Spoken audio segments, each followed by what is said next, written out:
Bonsoir Robin. Bonsoir Cécile. Merci de m'accueillir. Avec plaisir, bienvenue chez moi.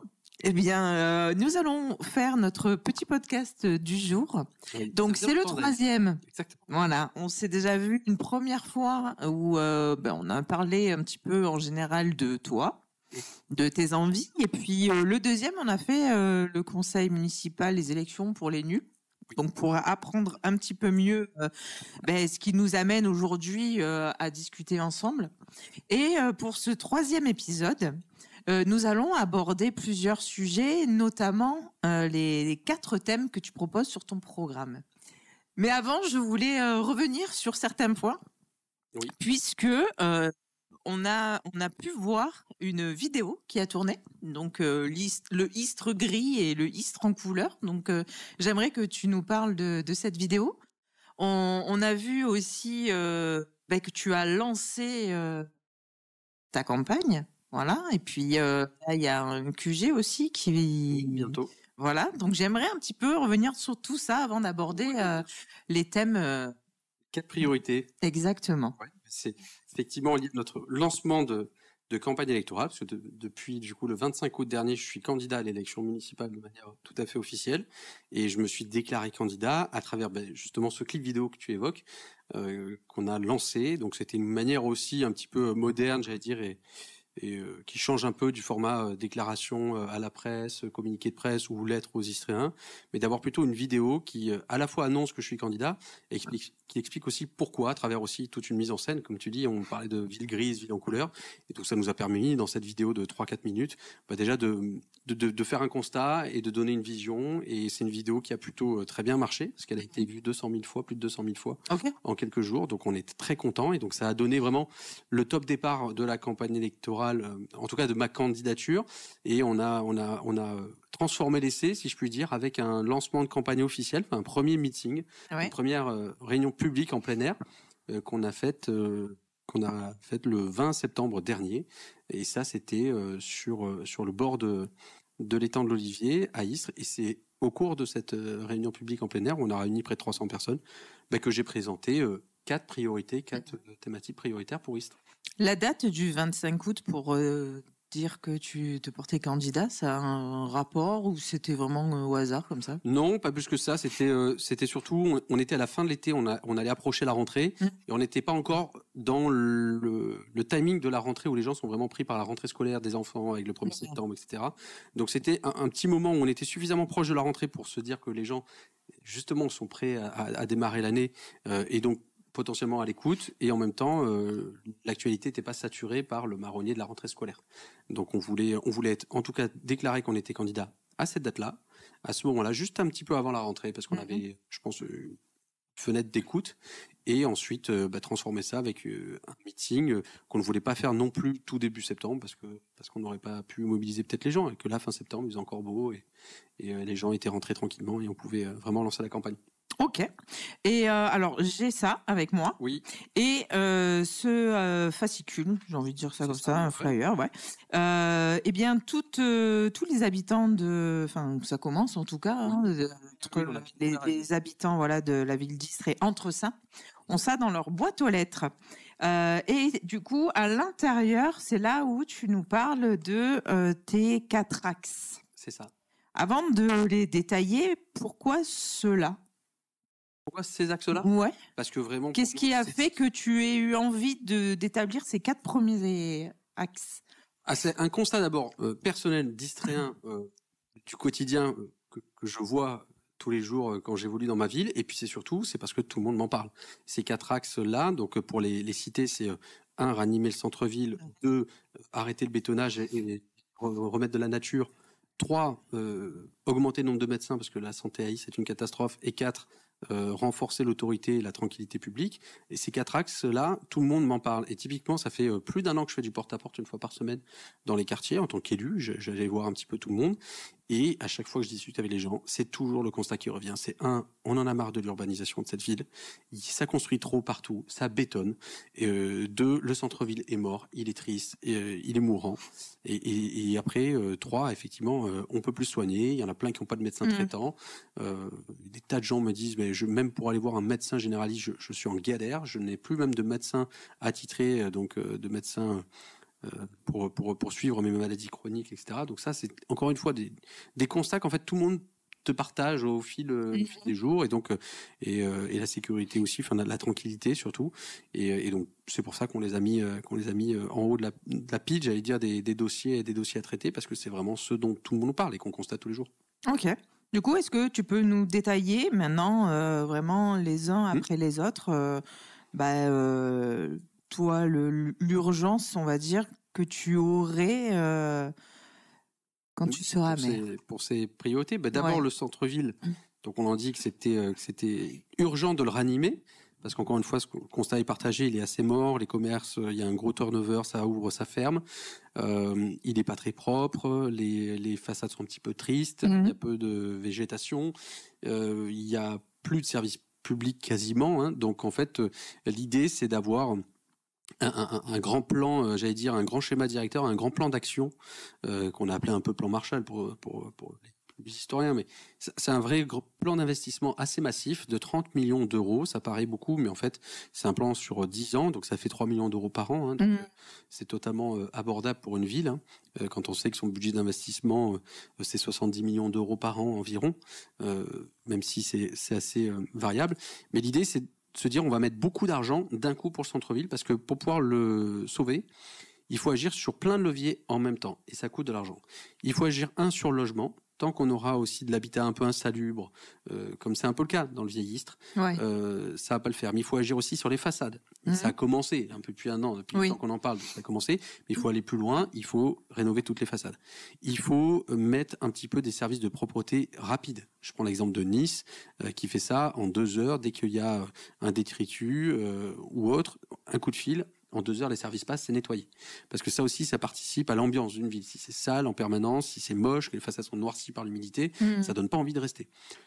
Il faut agir aussi sur les parkings. Il faut créer de nouvelles places de stationnement. Sinon, on sera toujours embêté par la concurrence de la périphérie commerciale. Il faut donc arrêter aussi le développement de la périphérie commerciale. Tant que t'as pas rénové ton centre-ville et relancé ton commerce de centre-ville, c'est pas la peine d'aller développer le commerce de périphérie, parce que tu vas le tuer. C'est-à-dire que les magasins vont se mettre là-bas parce que les parkings sont faciles, accessibles, et les routes aussi, et n'iront pas s'installer en centre-ville. Donc il faut aussi faire des choix stratégiques à l'échelle d'une ville, de se dire que moi, le prêt-à-porter, par exemple, c'est en centre-ville et c'est pas ailleurs. Okay. Donc c'est agir là-dessus, c'est agir aussi sur la végétalisation du centre-ville. Il n'y a plus de fleurs, il n'y a plus d'arbustes, il n'y a plus de vignes provençales comme il y avait aussi dans les centres-villes. C'est agir aussi pour remettre des éléments culturels. On a l'ancien centre d'art contemporain, le bâtiment qui est magnifique, qui est fermé. Voilà, il est à l'abandon total. On a l'ancien musée d'Istres dans le Vieillistre, qui est fermé, je crois, depuis que j'ai 16 ans. Ah oui, ça fait longtemps. Non mais voilà, donc et encore on a changé son nom récemment alors qu'il y a rien dedans. Donc ça il faut le réouvrir. On a supprimé aussi des écoles et des crèches, typiquement là très récemment on a détruit l'ancienne école des Carmes pour y faire pour une fois un parc et pas des immeubles, mais enfin c'est quand même là encore l'image de il y a plus d'écoles, il y a plus de crèches dans le centre-ville. Or, c'est toujours pareil, si tu veux faire vivre ton centre-ville, ces éléments de service public font qu'il y a de la population qui va venir, et peut-être qu'en venant chercher les gamins à l'école, ils vont peut-être prendre une baguette de pain, ils vont peut-être prendre un café, ils vont peut-être regarder une vitrine, et demain revenir acheter un fringue, un bijou, donc voilà. Et donc c'est pour ça qu'on se dit qu'il faut investir beaucoup d'argent d'un coup pour pouvoir le retaper, sinon ça ne marchera pas. Mais du coup, comment ça va se passer? Parce que là, dans l'état actuel, vu que ça pousse un petit peu comme des champignons, pour faire des parkings, tout ça, est-ce que il va falloir casser ou on va garder, ou comment ça va se passer? Mais il y a du foncier, il faut repérer le foncier qu'on peut récupérer pour y mettre du stationnement, et ça on peut le faire, hein. Aujourd'hui, tu vois, on est totalement capable de raser des vieux bâtiments qui ne servent plus pour pouvoir y faire par exemple un parc. Demain on pourrait faire la même chose, ou trouver des espaces, aménager, optimiser de l'espace pour pouvoir et du foncier pour pouvoir y mettre des places de stationnement supplémentaires. Donc il y a des idées, il y a plein de propositions. Après, il y a toujours, pareil, il y a toujours des contraintes un peu juridiques, techniques, administratives qu'il va falloir lever. Mais en tout cas, il faut mettre cette priorité là-dessus. Sinon, ça marchera pas non plus. Là, on refait un théâtre, par exemple, dont on a doublé le nombre de places de spectacle. S'il n'y a pas les parkings pour pouvoir venir au spectacle, ça va poser un problème après pour la population. Tu as prévu un délai pour réaliser tout ça? Tu peux pas... Long terme, 10 ans. Je pense qu'on peut avoir, enfin ça va se faire par vague, hein, encore une fois, le centre-ville, comme c'est un plan d'investissement qui est massif, je pense que ça va être par vague. Je pense que d'ici 5 ans, on va pouvoir commencer à voir vraiment les vrais premiers effets. Et là, se dire, après un peu de travaux, hein, parce qu'il ne faut pas se mentir, il y aura des travaux, il y aura un peu des grues, il y aura un peu des échafaudages, mais c'est pas grave. Au bout de 5 ans, on va commencer à voir les premiers effets, mais on en verra les effets vraiment plutôt finalisés au bout de 10 ans. Faut pas se mentir, parce que si tu veux rénover, par exemple, des musées, des choses comme ça, voilà, il y a d'autres contraintes et ça va prendre un peu de temps. Mais je pense que d'ici 5 ans, déjà, on peut avoir des premiers vrais effets concrets pour les gens. Et c'est pour ça qu'il faut investir massivement d'un coup. Mais en dehors de ça aussi, il faut aussi redonner confiance, j'ai envie de dire, aux commerçants pour qu'ils viennent sur le centre-ville. Et c'est pour ça qu'ils ont besoin d'une proposition choc. Parce que de faire des petites opérations par à coup, même si elles sont peut-être bonnes, comme elles sont tirées vers le bas par d'autres contraintes ou d'autres problématiques à le centre-ville, ça marchera pas. C'est-à-dire qu'on a testé les halles gourmandes dans la galerie de l'Olivier, c'était une bonne idée, mais tant qu'on continue pareil de développer la périphérie, de ne pas avoir de problématique de stationnement qui est résolue, d'avoir le reste du centre-ville qui est plutôt moche, ça tire vers le bas le projet qui finit par mourir. Donc je pense que pour que ça marche et pour redonner vraiment cette confiance et un espèce d'électrochoc aussi dans la tête des gens et des consommateurs de se dire le centre-ville est en train de changer, il faut une action coup de poing. Et donc il faut agir sur tous les leviers qu'on a évoqués en même temps. Pour se dire que voilà, au bout de quelques premières années, ça démarre. Il va y avoir un effet électrochoc justement chez les commerçants, dans la population, pour se dire le centre-ville repart, et il repart sur tous les sujets. Le commerce, les musées, le stationnement, la propreté, l'animation, la verdure et la végétation. Ok. Deuxième priorité ? Oui. Ben, la deuxième priorité, c'est la fin du bétonnage et donc le retour de la nature, parce que c'est les deux faces d'une même médaille. On l'a vu, là encore, tout le monde nous en parle, ça construit énormément à Istres. Voilà. Il n'y a que ça, des immeubles de partout. Il y a à peu près, on délivre à peu près l'équivalent en termes de permis de construire de 1000 logements par an. Quand Aix-en-Provence, on délivre un peu plus de 300. Donc, ouais, voilà. Donc, tu vois, c'est pas normal. C'est-à-dire que Istres, il n'y a pas un microclimat à Istres avec un baby boom qui fait qu'il y a plus de gens à loger qu'ailleurs. Il y a un besoin de logement, c'est vrai, dans le département, mais il y a un besoin de logement qu'il faut mesurer et qu'il faut adapter à la réalité aussi de ce qu'on est capable d'absorber. Chaque logement supplémentaire, c'est des voitures. C'est des voitures sur des parkings, c'est des voitures sur des routes saturées. C'est des services publics qu'il va falloir solliciter, des places en crèche, des places en école. Comment est-ce qu'on est capable de suivre derrière? C'est aussi de l'emploi pour ces gens-là. Et pour l'instant, voilà, même s'il y a des projets à venir, peut-être avec les industries, c'est pas encore le cas aujourd'hui. Donc il faut doser tout ça et il faut aussi accepter de se dire que Istres, pour moi, et c'est pour ça que je le revendique, j'en fais un choix politique. C'est une ville provençale qui doit garder cette âme de ville provençale. C'est pour ça qu'on dit Istres de toute son âme. C'est-à-dire ni d'un village, ni d'une mégalopole. Voilà. Ici, c'est Istres en Provence, c'est pas New York en Provence. Voilà. Donc, si on veut vivre dans des barres d'immeubles et dans des rues qui sont pleines de goudron et de béton, allez vivre à Marseille, allez vivre dans ces villes qui sont faites pour. Mais ici, c'est une ville à la fois urbaine et faite de nature aussi, et de campagne. Et ça, on veut garder cette âme-là. Et donc, c'est pour ça que le bétonnage, il faut arrêter, il faut construire du logement de manière proportionnée, en fonction du réel besoin, et en fonction surtout de notre capacité à absorber les effets. Parce qu'aujourd'hui, tu vois, tu parlais des routes. Ah oui, c'est une horreur. Ah oui. C'est saturé complet. Tu te dis, je vais passer par tel et tel endroit pour éviter le monde, mais en fait, le monde, il est partout. Il est partout. Partout maintenant, c'est saturé. C'est saturé et il se dresse de plus en plus devant toi des barres d'immeubles qui font 3, 4, voire 5 étages, de béton brut, pas très élégant, pas très provençal non plus dans l'esthétique, et tu as de moins en moins d'espaces verts. Or, Istres, on a des tas d'espaces verts et des poches de verdure encore dans la ville, et c'est justement ça aussi qu'on veut valoriser. On a un grand projet, je garde encore un peu, mais on a parlé d'un grand parc, un espèce de central park un peu istréen, mais un grand parc de verdure au cœur de la ville. Et ça, on travaille beaucoup dessus, et on le dévoilera plus tard dans la campagne, mais on a envie de se dire que voilà, dans ces espaces et ces endroits-là où on va peut-être, dans la logique actuelle, penser à se dire, bah tiens, ça, on va pouvoir le développer pour faire des lotissements. Nous, on veut dire, non, on va aussi garder des poches de verdure, de nature dans la ville. Donc ça, c'est la deuxième priorité. Donc ça passe par rénover, enfin revoir et revisiter tout notre plan local d'urbanisme, un plan intercommunal aussi, le plan de l'habitat, le PLH, plan logement habitat, voilà, donc plein d'autres choses. Donc pareil, ça au niveau des délais. Mais ça, alors ça, quelque part, ça peut être tout de suite. C'est-à-dire que tu vois, si tu veux aussi, stopper, voilà. Alors, ce qui est vraiment en cours, signé, purgé de tout recours, ça, ce sera fait. Mais on va remettre en question tous les autres, voilà, qui sont dans les cartons. Voilà, tous les autres qui sont dans les cartons, on va les remettre en question et on va les challenger. Un par un, projet par projet, de se dire quel est le projet immobilier, est-ce qu'il peut rester en l'état, est-ce qu'on a besoin de faire aussi gros dans ce style-là, est-ce qu'on a besoin de le faire à cet endroit. Et on se posera la question, si ça passe, pourquoi pas, si ça va pas, ce sera non. Voilà, ça va être aussi simple que ça. Ok. Et alors, il y a un problème autre que les voitures, c'est la santé. Et oui. Et tu vois, c'est une des conséquences aussi de la sururbanisation de cette ville.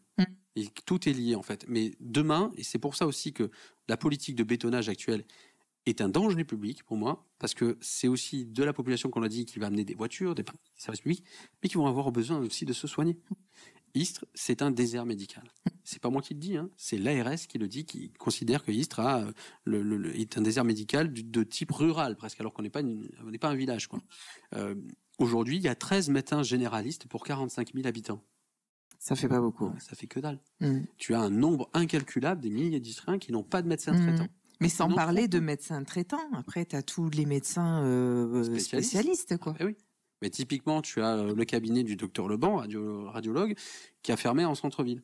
C'est la double peine. On n'avait que 2 cabinets de radiologues, on n'a plus que 2 à Istres.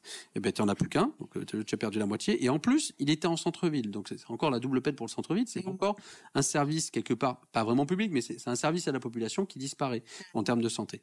Et donc ça, c'est hyper important. Et on ne peut pas continuer de développer de manière aussi folle l'urbanisation de cette ville et le logement si derrière, tu n'es pas capable d'offrir une offre de santé digne et réelle à ces gens-là. Et donc, il faut aussi mettre l'accent sur la santé. Et donc, ce qu'on s'est fixé comme objectif, c'est ambitieux, mais c'est de doubler le nombre de médecins d'ici la fin du mandat. Et donc, c'est d'aller les chercher. Et oui, c'est ce que j'allais te demander. Il faut aller les chercher avec une vraie politique d'attractivité.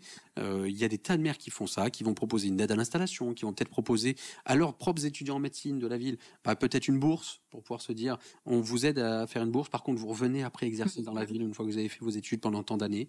On peut signer des contrats, on peut aider à trouver des locaux. Pour moi, la ville, elle doit être à l'avant-garde de cette démarche-là. Aujourd'hui, la municipalité considère que la santé, c'est pas une compétence communale. Sur le papier, c'est vrai, mais elle oublie de dire que un maire, il a une compétence aussi, une clause de compétence générale. Il peut se mêler de tout, d'une certaine manière. Et quand on a une telle pénurie de médecins, il faut s'en préoccuper. Il ne faut pas attendre que ce soit ni l'ARS, ni le ministère de la Santé qui fasse quelque chose pour Istres. Donc il faut aller chercher ces médecins, il faut aller les convaincre de venir ici, il faut les aider à trouver un logement pour eux et leur famille, il faut les aider à trouver des moyens, un secrétariat, des locaux, une aide à l'installation. Il y a plein d'outils. Moi, j'ai discuté avec plein de médecins. En fait, ceux qui sont d'Istres ont plein d'idées et ils ont l'impression un petit peu d'être un petit peu isolés, quoi, et de ne pas être trop entendus par des pouvoirs publics qui tournent la tête en se disant c'est pas ma responsabilité, je m'en mêle pas. Mais si demain on fait ce travail-là et qu'on trouve des médecins, ben ça va le faire. Et surtout, ce qu'il faut, c'est comme tu disais, tu parlais de spécialistes, il faut de tout. C'est-à-dire qu'il faut du médecin généraliste, mais pour pouvoir attirer, parce qu'encore une fois, c'est le serpent qui se mord la queue, pour pouvoir attirer des généralistes, il faut aussi un réseau de spécialistes. Parce qu'un généraliste, quand il va voir son patient, il va peut-être devoir faire une radio à madame, peut-être aller voir un spécialiste à monsieur. Et donc, si il exerce dans un territoire sur lequel il n'y a aucun spécialiste, où les premiers spécialistes sont à Marseille, à l'hôpital européen ou à Salon, etc., ça va être compliqué pour lui. Il ne va pas avoir envie de s'installer parce qu'il dit « je ne vais même pas pouvoir m'adosser sur un réseau de spécialistes suffisamment dense pour gérer et traiter mes patients ». Donc, il faut aller chercher un petit peu tout le monde. Et je pense que la mairie, même si ce n'est pas sa compétence première, elle a un rôle à jouer et elle doit être vraiment en première ligne de ce sujet-là. Donc la santé, c'est vraiment notre troisième priorité. Et du coup, il y a une petite ligne aussi où ça cible l'autisme, les troubles cognitifs. Exact. Une grande cause municipale du mandat. Oui, alors ça ne veut pas dire qu'on va ignorer tous les handicaps et la problématique du handicap qui est un sujet, et aussi de l'accessibilité dans la ville. Ça aussi, quand on construit n'importe comment, des fois je pense qu'on oublie l'accessibilité des personnes à mobilité réduite.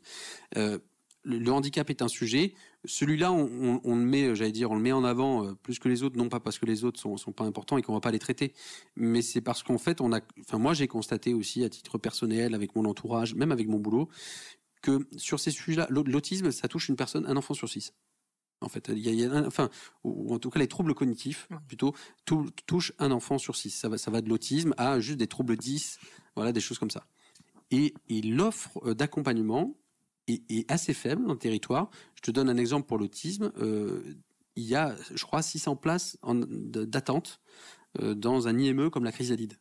Voilà, pour traiter des enfants. Voilà. Donc il y a un sujet d'accompagnement de ces familles, voilà, qui ont des enfants avec des troubles plus ou moins, j'allais dire, forts et voilà et bloquants. Mais je pense que là-dessus, il faut mettre un peu l'accent parce que c'est peut-être quelque chose qui est un peu méconnu en fait, parce que comme c'est pas vraiment des maladies qui se voient, tu vois, t'es pas forcément en fauteuil roulant ou en béquille ou voilà. Et troubles cognitifs, quand t'as même des troubles de dyslexie ou des choses comme ça, enfin, je veux dire, tu vis très bien au quotidien, mais voilà, t'as peut-être besoin d'un accompagnement plus important ici ou là, y compris à l'école. Oui. Et je pense que là-dessus, il faut qu'on fasse un vrai travail.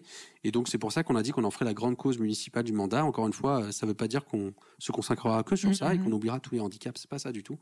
Mais on se dit qu'il faut faire quelque chose il faut faire un effort vraiment sur ce sujet-là. On passe à l'axe 4. Oui, l'axe 4. Alors c'est plus éloigné, mais c'est la tranquillité. Et on parle de tranquillité et pas de sécurité, parce que, bon, Istres, c'est pas Chicago, mais il y a quand même des problématiques de sécurité et d'insécurité, et surtout il y a des problèmes d'incivilité. Et ça, je pense que c'est propre quand même à la société un petit peu aujourd'hui moderne, et je pense que là-dessus, on manque de fermeté, qu'on est peut-être un petit peu laxiste avec ceux qui jettent par exemple leurs déchets au coin du quartier, entre ceux qui mettent la musique à fond, qui roulent comme des calus en centre-ville, voilà, entre tous ces gens qui font du tapage nocturne, qui oublient qu'ils ont des voisins.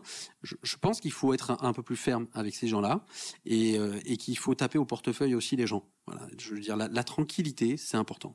Ça passe évidemment par la sécurité, de pas se faire agresser quand on est dans la rue, mais c'est de pas aussi se faire embêter, pour rester poli, par les comportements égoïstes des uns et des autres. Et pour calmer ces comportements un petit peu égoïstes, il faut de l'autorité, il faut aussi de la répression. Et donc moi, c'est de se dire que d'abord, la police municipale, il faut qu'elle soit soutenue, encouragée, accompagnée. Il faut qu'elle soit sur le terrain. Il faut la soutenir sur le terrain. Moi, je pense que ces espèces d'annexes de police municipale dans les quartiers de bureaux annexes, bon, c'est des belles vitrines, mais ça reste pour moi un peu que ça, des vitrines. Et moi, je préfère que les policiers municipaux soient sur le terrain, vraiment au contact des gens, plutôt qu'ils soient derrière un comptoir, même si c'est dans un hôtel de police de quartier. Je suis pas très convaincu, très honnêtement, pour l'avoir vu, de l'impact. Ça fait un bel affichage, mais je trouve pas ça très opérationnel. Donc ça en fait partie. Il y a une mesure sur laquelle on croit, dans laquelle on la croit beaucoup, c'est la CCTP. Alors la CCTP, c'est quoi? C'est assez technique, c'est la cellule de citoyenneté et de tranquillité publique. C'est un espèce de conseil de sécurité locale qui rassemble la mairie, les services de police, les services sociaux, les services éducatifs. Et quand on a des problématiques, même des problématiques d'absentéisme scolaire très prononcées, ou de petits comportements qui sont pas vraiment de la délinquance, mais qui sont de la prédélinquance, etc., et qui sont détectés à l'école, dans les collèges, etc., c'est une instance solennelle. On convoque le jeune s'il est concerné, on convoque ses parents, et on fait des rappels à l'ordre, des rappels à la loi. C'est très encadré, c'est encadré par le procureur de la République, donc c'est par la loi aussi. Donc, et on peut même donner des travaux d'intérêt généraux. Et ça permet aussi d'avoir cette solennité de se dire, les gens qui ont des problèmes avec leurs enfants, on va vous aider, mais si vous ne gérez pas aussi vos enfants, on va aussi vous sanctionner. Voilà. Et on va vous accompagner, mais on va vous recevoir de manière très solennelle pour se dire, c'est pas, voilà, c'est la rue, c'est pas la maison. Et on n'est pas à l'école ou dans la rue comme on est à la maison. Donc on se comporte correctement, et si ça va pas, il y a des autorités de proximité, comme la mairie, qui vont être là pour vous dire ça va pas. Et donc il faut se reprendre. Si vous avez besoin d'être accompagné, on vous accompagne. Et c'est le but de cette CCTP. Et c'est pour ça aussi qu'il y a les services sociaux. Mais ça existe déjà? Ça existe, il y a des tas de communes qui l'ont. D'accord. Mais Istres, je crois qu'on avait eu un arrêté, on avait voté une délibération, mais je crois que ça n'a jamais été vraiment mis en œuvre. Enfin, moi, j'en ai jamais entendu parler, en tout cas. Mais moi non plus. Donc je pense que ça n'existe pas du tout. Mais bon, voilà, ça a une efficacité. Et ça a l'efficacité aussi de se dire que le maire, sans être le père de famille de tout le monde, il est officier de police judiciaire après tout. Il a aussi ce rôle de proximité, de pouvoir venir, non pas sermonner, mais aussi dire aux gens, attendez, ça c'est pas possible. Voilà. Et y compris quand vous êtes un voisin, que vous faites trop de bruit, etc.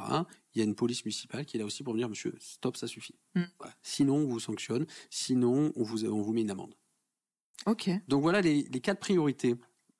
Il y en a plein d'autres, évidemment, hein, de choses à faire à Istres, et on pourrait à l'occasion faire un autre épisode de podcast. Hein, certainement, on y viendra le jour où on dévoilera tout le projet, parce que ça, c'est que les premières priorités. Mais c'est en tout cas les vrais 4 sujets, les 4 urgences, en tout cas, qu'on considère qu'il faut rencontrer là très rapidement, quand on sera en gestion. Si je touche du bois, les Istriens nous feront confiance. Mais voilà, c'est 4 urgences. Et quand on aura déjà résolu ces 4 problématiques-là globales, déjà, je pense que la ville, elle aura fait un grand pas en avant. Et alors, quand on tourne la page, oui, on voit un petit bout de chou. Ma photo d'enfant. Ouais. C'est trop mignon. Et donc là, on a un petit peu Robin dans diverses postures. C'est une petite biographie, oui. Ouais. C'est important parce que je pense que les gens, ils doivent toujours aussi... une élection municipale, c'est aussi la rencontre des électeurs, d'un peuple avec un homme ou une femme, quoi, et qui partagent ou non leur quotidien. Et en l'occurrence, moi, oui. Et donc, ils sont aussi... je pense qu'ils ont besoin aussi de savoir c'est quoi l'histoire de cette femme ou de cet homme, pour pouvoir s'identifier ou pas à lui. Et moi aussi, c'est une manière aussi de montrer que moi, je suis un enfant d'Istres. Voilà. Ça, c'est important. C'est peut-être pas le cas de tout le monde, de tous les candidats. Tu sais de quoi tu parles, du coup. Ben oui. Et donc, cette photo que tu vois là, quand j'étais minot à l'école maternelle du Clos de la Roche, mais voilà, c'est parce que moi, j'ai grandi dans ces écoles. C'est ce que j'ai dit dans mon discours, si tu veux, en fin septembre. C'est je respire le même air que les gens, j'ai traversé les mêmes rues, j'ai fréquenté les mêmes écoles, donc je suis un gamin de cette ville. Donc quand j'ai une idée pour cette ville et quand je propose quelque chose, quand je m'engage pour cette ville, je m'y engage pas en tant que touriste électoral qui un jour ira ailleurs parce qu'il y a une opportunité électorale. C'est ma ville, j'y vis, j'y travaille, j'y ai grandi. Donc c'est vraiment avec le cœur que je fais ça. Et donc cet élément un petit peu biographique, ces petites photos, c'est aussi pour montrer ça, pour montrer que cet engagement, c'est aussi un engagement de longue date. Les prochaines étapes ? Prochaines étapes, inauguration de notre permanence. Et ça, je peux te donner la date, parce que ça y est, on l'a tranché. Ce sera le 24 octobre à 18h30. Alors, qui peut venir ? Tout le monde. Mais vraiment, venez tous. Venez tous. Et ils vont découvrir une permanence assez originale, parce que ce sera plus qu'une permanence, ce sera un lieu d'accueil avec un petit côté showroom, comme on dit. Mais j'en dis pas plus. Ouais. Regarde un peu de surprise. Faut venir. Le 24 octobre. L'adresse ? 6 avenue Hélène Boucher. C'est en plein centre-ville. Ok. Et alors, tout derrière, nous avons des QR codes. Oui. Tu peux nous en parler ? Il y en a un qui est très important, c'est celui qui est en rouge. C'est pour faire des dons. Parce que notre campagne, si tu veux, elle est pas financée par les puissants. Ouais. Je l'ai déjà dit dans la presse, mais moi, j'ai budgété environ 60 000 € de budget de campagne. Donc, c'est une somme. J'apporte presque la moitié avec un emprunt personnel. Et le reste, ce sont que des dons. Des dons particuliers, 50 €, 100 €, 200 €. Ce sont des dons qui sont défiscalisés à 66% des impôts sur le revenu. Et donc, on invite toutes celles et ceux qui nous soutiennent et qui le peuvent, parce qu'après tout le monde ne le peut pas, mais voilà, nous faire un don sur Internet ou par chèque quand ils viendront à la permanence.